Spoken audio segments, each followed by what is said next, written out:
This is Kristian Payne. He had thought about making his final project about his hometown and the landscapes and the pictures that he could take around there. But that's lame. And he's much better looking for that.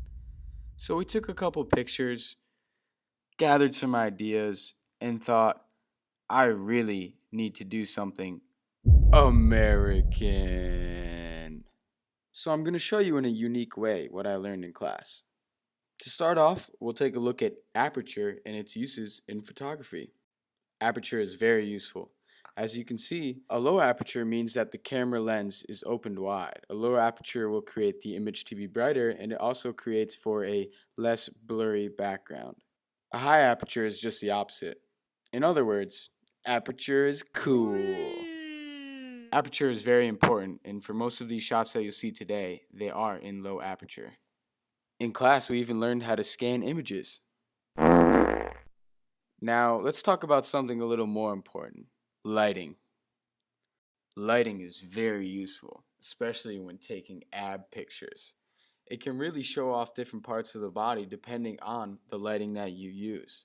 The direction in that the light is shining can have an effect on the shadows of the object that you are taking a picture of. For something like taking a picture of your body, you want to be sure to get the most beneficial lighting to provide a chiseled effect look if you're going for that. In this case, if I were going for the nice chiseled effect body, I would use the light from above. You can be creative with lighting too, as I used a beer bottle here for a light distortion. Beer.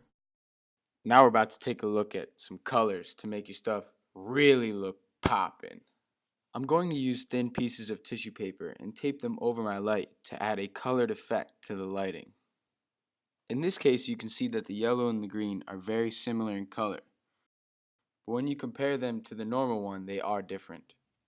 You can see how powerful the color of lighting is on a photo according to these red and blue lit pictures. The color of lighting also plays an important role of mood. In this photo, you see that the blue adds a tone of sorrow as his face is down. In this photo, the red color of light demonstrates some bloody murder scene. As you take photos, just be aware of the focus. Like with these two photos, it's the same exact thing, but one looks better, the front foot, when it's in focus. Colors also play an effect too. If you combine matching colors, it just kind of looks cool, like when you add this wallet. Now we're on to the last part. This part came from an inspiration from when me and my friend Ronnie were just hanging out talking at the fake beach, when all of a sudden, I looked up. I saw the craziest helicopter! Here's a standstill picture of the helicopter, but once you put the blades in motion, it's demonstrative of motion blur, an object taken in motion. We also have a picture of a zoom effect, while when you're taking a picture you zoom in or out. This last picture is taken at a really high shutter speed. This is in order to capture motion at a standstill. Although the propellers did not capture at a standstill, that means that they were going really fast. Wow, you sat through the whole thing. I hope you learned a little something about photography through this video, or maybe you were just refreshing on some things. But I know for a fact that having taken my digital photography class, I did learn some things.